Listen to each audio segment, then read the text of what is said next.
అక్షర యోధుడు ఈనాడు సంస్థల అధినేత రామోజీరావు మృతి పట్ల పాత్రికేయులు సంతాపం వ్యక్తం చేస్తున్నారు.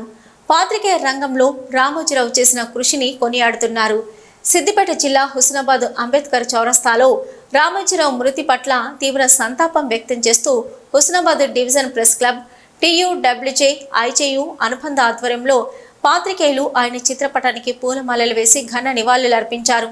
రామోజీరావు పాత్రికేయ రంగంలో విప్లవాత్మకమైన మార్పులు తీసుకొని వచ్చి పాత్రికేయ రంగానికి ఒక హుందాతనాన్ని కల్పించారని ఈ సందర్భంగా పాత్రికేయులు అన్నారు.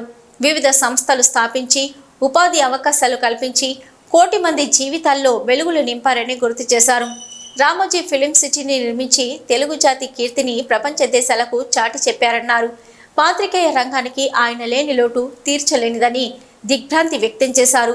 రామోజీరావు కుటుంబానికి ప్రగాఢ సానుభూతిని తెలియజేస్తూ ఆయన జీవితాన్ని, ఆశయాలను స్ఫూర్తిగా తీసుకొని ముందుకెళ్తామన్నారు.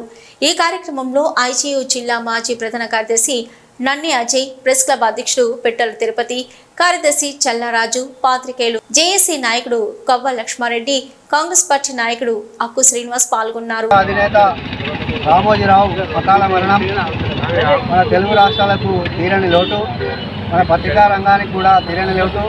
ఆ యొక్క క్రమశిక్షణాయుతమైనటువంటి జర్నలిజంలో నడిపినటువంటి వ్యక్తి రామోజీరావు. అనతి కాలంలోనే ఉన్నత స్థాయికి ఎదిగినటువంటి రామోజీరావు అన్ని రంగాల్లో ముందడుగు వేసినటువంటి, ఏ అడుగులో వేసినా కూడా ఆయన ముందడుగు వేస్తూ సమాజంలో ఒక గొప్పనైనటువంటి పేరు తెచ్చుకున్నటువంటి వ్యక్తి. ఆయన మనల్ని ఈ లోకాన్ని విడిచి వెళ్ళిపోవడం చాలా బాధాకరం. ఆయన జర్నలిజంలో చేసినటువంటి ఒక కృషి, ఆయన ఇచ్చినటువంటి స్ఫూర్తిని మేము స్ఫూర్తిగా తీసుకొని ముందు తరాలకు ఆయన ఆశయాలను కొనసాగిస్తామని తెలియజేస్తూ జోహార్లు జోహార్లు జోహార్ జోహార్ జోహార్. ఒక ఆదర్శవంతమైనటువంటి ఏ రకంగా పత్రికలు నిర్వహించాలి, పత్రికల యొక్క పాత్ర ఎలా ఉండాలి సమాజంలో అని చెప్పినటువంటి వ్యక్తి. ఒక చిట్ ఫండ్స్ ద్వారా మొదలైనటువంటి ఆయన యొక్క బిజినెస్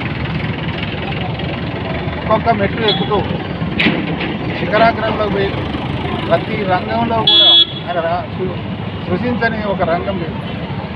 ప్రత్యేకంగా పచ్చల కాయించలు మొదలు పెడితే అనేక పత్రికలు తీసి, అట్లాగే వారు ఇలా ఈటీవీ దాదాపు 6-7 ఛానల్స్ కూడా సృష్టించి వంటల నుంచి మొదలు పెడితే రైతులు వ్యవసాయానికి సంబంధించినటువంటి విషయాలను చెప్పేటువంటి, అంటే రైతు నేస్తం అనే ద్వారా కూడా చాలా విషయాలను ప్రజలకు తెలియజేసే విధంగా, వివిధ వర్గాలకు సంబంధించినటువంటి ప్రజలకు తెలియజేసే విధంగా, అట్లాగే పాలకులు ఎలా ఉండాలి, పాలకుల యొక్క పద్ధతి ఎట్లా ఉన్నది, మంచి ఉన్నప్పుడు మంచి, చెడు జరిగినప్పుడు కూడా ప్రజలకు తెలియజేసి వారిని చైతన్యం చేసే, ప్రజలను చైతన్యం చేసేటువంటి సమాజంలో ఒక స్ఫూర్తిని ఇచ్చినటువంటి వ్యక్తిగా చిరకాలం నిలిచిపోయేటువంటి వ్యక్తి రామోజీరావు గారు.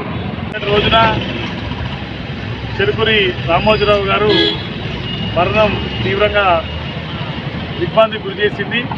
కేవలం రామోజీరావు గారు తెలుగు రాష్ట్రాలకే పరిమితం కాకుండా తన ఒక నైపుణ్యాన్ని, తనలో ఉన్నటువంటి ప్రపంచ వ్యాప్తంగా తన వెలికి తీసినటువంటి విషయాలు అనేకమైనటువంటి పేపర్ విషయంలో కానీ, క్రియా పచ్చళ్ళ విషయంలో కానీ, ఇతరత్ర చిట్ ఫండ్ విషయంలో కానీ రామోజీ ఫిలిం సిటీ కూడా స్థాపించడంతో పాటు కూడా అదే రామోజీ ఫిలిం సిటీలో కూడా ఈనాడు కేంద్ర బిందంగా కూడా ఒక జర్నలిజం స్కూల్ కూడా స్థాపించి ఈరోజు తెలుగు రాష్ట్రాలకే కాకుండా ఇతర రాష్ట్రాలకు కూడా జర్నలిజం ద్వారా లక్షలాది మంది విలేకరులను వెలికి తీసి వారందరికీ కూడా సమాజ స్పృహను కల్పించి వారి స్ఫూర్తి ఆదర్శప్రాయం, వారి జీవిత మజిలీ ఒక ప్రతి విలేకరుతో పాటు కూడా సామాన్యమైనటువంటి వారికి కూడా ఒక ఆదర్శప్రాయంగా మారుతుందని